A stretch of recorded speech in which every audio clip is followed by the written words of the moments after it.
तो दोस्तों पिछले एपिसोड पार्ट 4 में आपने देखा कुलदीप चौहानों से एक से बढ़ एक बदला लिए जा रहा था और साथ ही कुलदीप और माला की शादी भी हो गई थी। अब हम आगे देख पाते हैं कि चौहान भाइयों ने पुलिस वाले के सामने सरेंडर कर दिया है, लेकिन इस बात से मंत्री दद्दू प्रसाद खुश नहीं था। मंत्री दद्दू प्रसाद चाहता था कि दोनों चौहान भाइयों को जेल के अंदर भी बहुत ज्यादा परेशान किया जाए। अब आगे हम देख पाते हैं चौहान दोनों भाइयों को जेल में डाल देता है। तभी बड़े चौहान को प्यास लगती है और बड़े चौहान हवलदार से पानी मांगते हैं, लेकिन हवलदार जो है वो गंदा बाल्टी में पानी ला करके देता है, लेकिन वही पानी वो बड़े चौहान पी लेते हैं। लेकिन अब चौहान दोनों भाइयों रियलाइज करते हैं कि जो कुछ भी उनके साथ हो रहा है वो उनके गलतियों का परिणाम है और अब ये सोच रहे हैं कुलदीप और सानविका को बचपन में ही बचपना समझ करके माफ कर दिया होता तो आज इसे ये दिन नहीं देखना पड़ता।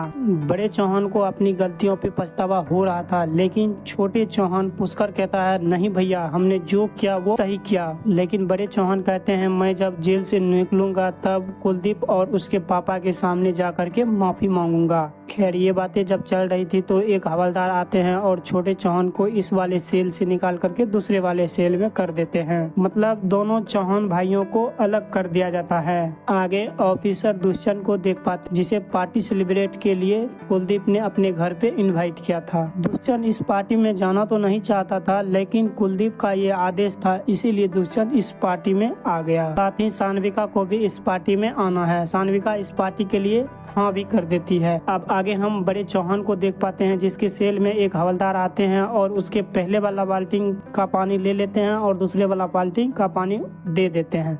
ये ऐसा क्यों करते हैं ये चीज हम बाद में बताएंगे। अब आगे आइए हम दुष्यंत और सानविका को देखते हैं जो कि कुलदीप के पार्टी में गए हुए होते हैं, जहाँ पे कुलदीप पूरे टाइम सानविका की तरफ घूरे जा रहा था। अब आगे हम सानविका को देख पाते हैं जो कि कुलदीप की पत्नी माला से मिलने जाती है और वो उससे कह रही होती है कि ध्यान रखो अपने पति का, वो अभी तक मुझे भूल नहीं पाया है। तब माला रिप्लाई करती है कि तुम अभी तक उसे भूली हो, तुम भूल जाओ तब वो भूल जाएंगे। अब आगे दूसरी सुबह पता चलता है कि बड़े चौहान का मौत हो चुका है, यानी कि सानविका के जो पापा थे उनकी मौत हो चुकी है जेल में ही, और उसके डेथ बॉडी के पास दूसरे वाला बाल्टी का पानी रखा था। शायद तो वो उस बाल्टी का पानी पी लिए थे, इसी वजह से उसकी मौत हो गई थी। शायद ये भी हो सकता है उस पानी में जहर मिलाया गया हो, उसी वजह से उसकी मौत हो गई होगी। लेकिन घर में सबको ऐसा लगता है कि उनको हार्ट अटैक का बीमारी था और वो हार्ट अटैक की वजह से मर गए। आगे हम चौहान के चमचे अंगद को देख पाते हैं जो कि पुलिस वाला को बहुत सारा पैसा खिलाता है और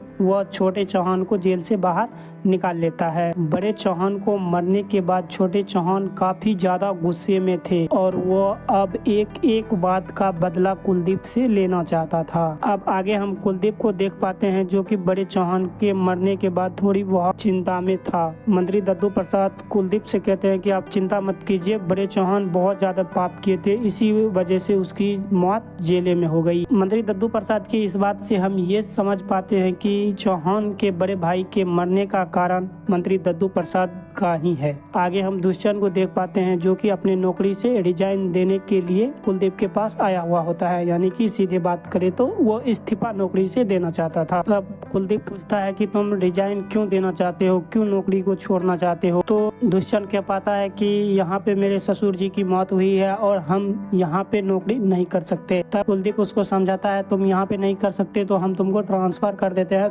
वहाँ पे करो। अब जब कुलदीप घर आता है तो बेचारा बहुत ज्यादा चिंता में होता है। तभी उसकी वाइफ आती है और उसको खाना के लिए बुलाती है। तब कुलदीप थोड़ी गुस्सा में बोलता है कि मुझे खाना नहीं खाना है, तुम चली जाओ यहाँ से। कुलदीप के इस गुस्से की वजह से माला थोड़ी बहुत दुखी हो जाती है और ये सारे घटना को कुलदीप के पापा देख रहे थे। कुलदीप के पापा कुलदीप के पास आते हैं और उसको समझाने लगते हैं कि देखो बेटा, माला बहुत अच्छी लड़की है, तुम उसके साथ रहो और इस रिश्ते को उसके साथ आगे ले चलो। बेटा, मैंने मंत्री दद्दू प्रसाद को मारा था, तुमको लगता था कि मैं होश में नहीं हूँ, लेकिन मैं बिल्कुल होश में था क्योंकि वो तुम्हें गलत रास्ता दिखा रहा था। मतलब भी हम लोग कुलदीप के पापा को पागल समझ रहे थे, लेकिन वो इतने भी पागल नहीं हैं। कुलदीप के पापा और समझाते हैं कि देखो बेटा, मंत्री दद्दू प्रसाद जो है ना, वो तुम्हारा इस्तेमाल कर रहा है, आगे चल करके कुछ ज्यादा प्रॉब्लम हो जाएगी तो ये तुमको भुगतना पड़ेगा। ये सारे बात समझने के बाद कुलदीप गुस्से में बोलता है कि मैं जो भी कर रहा हूँ वो बिल्कुल सोच समझ करके कर रहा हूँ।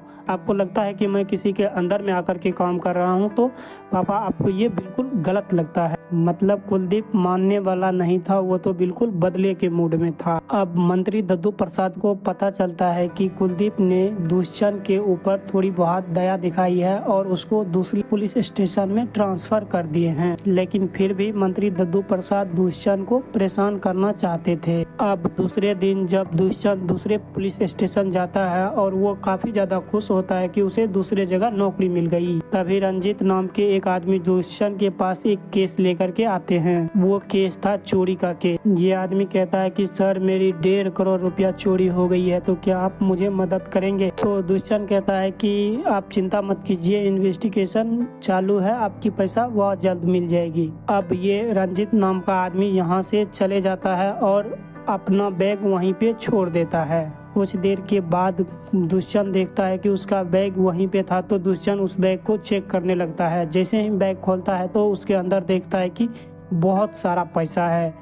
ये चीज़ देख करके दुष्यंत घबरा जाता है और सोचने लगता है कि अभी तो वो बोल रहा था मेरा 1.5 करोड़ रुपया किसी ने ले ली, तो फिर वो रुपया लेकर के यहाँ क्यों आया? और वो आदमी अभी ज़्यादा दूर नहीं गया था। तो दुष्यंत उस आदमी को बुलाता है और बोलता है कि जो तुम ये बैग अपना यहीं पे छोड़ दिया और इसमें बहुत ज़्यादा पैसा है, तुम तो बोल रहा था कि पैसा मेरा चोरी हो गया। तब वो रंजीत नाम के आदमी जो था वो बिल्कुल उल्टा हो गया। वो बोला कि जो हमने कब बोला रुपया मेरा चोरी हो गया, आप ही ने तो अभी 1.5 करोड़ रुपया घूस मांगी है और मैंने वो 1.5 करोड़ रुपया घूस। तब दुष्यंत थोड़ा गुस्सा में आ जाता है और बोलता है कि मैंने कब मांगी तुमसे घूस? मतलब ये रंजीत नाम के आदमी जो था वो दुष्यंत को फंसाना चाह रहा था। और ये सारे हल्ला सुन करके वहाँ पे काफी ज्यादा लोग जमा हो जाते हैं और सारे लोग दुष्यंत को रिश्वतखोर बोलने लगते हैं और दुष्यंत को ये झूठे रिश्वतखोर के केस में उसको गिरफ्तार भी कर लिया जाता है। सानविका को पता चलता है कि उसके पति को झूठे केस में फंसा करके उसको गिरफ्तार कर लिया है। तब सानविका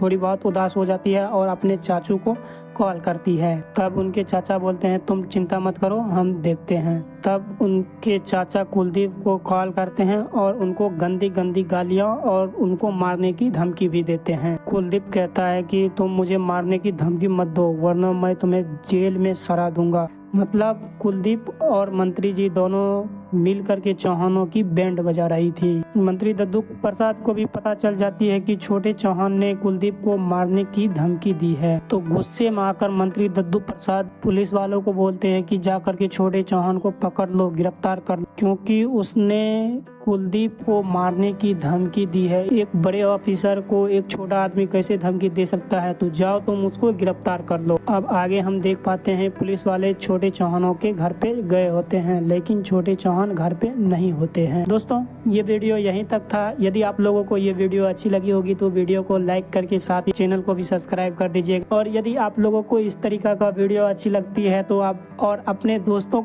तक भी ये वीडियो को पहुंचाइएगा, ताकि दोस्त भी इस वीडियो का मजा उठा पाए। चैनल को जरूर से सब्सक्राइब करने के लिए बोलिएगा, ताकि हम जब जब न्यू वीडियो लाएंगे तब तब उसके पास वीडियो पहुंचेगा। उसके लिए आपको बेल आइकन को भी दबाएं। चलिए दोस्तों हम इस वीडियो को बाय करते हैं, मिलते हैं इसी तरीके के नेक्स्ट वीडियो में पार्ट 6। थैंक यू दोस्तों यहाँ तक वॉच करने के लिए, और ये वीडियो को बाय करते हैं। तो बाय दोस्तों।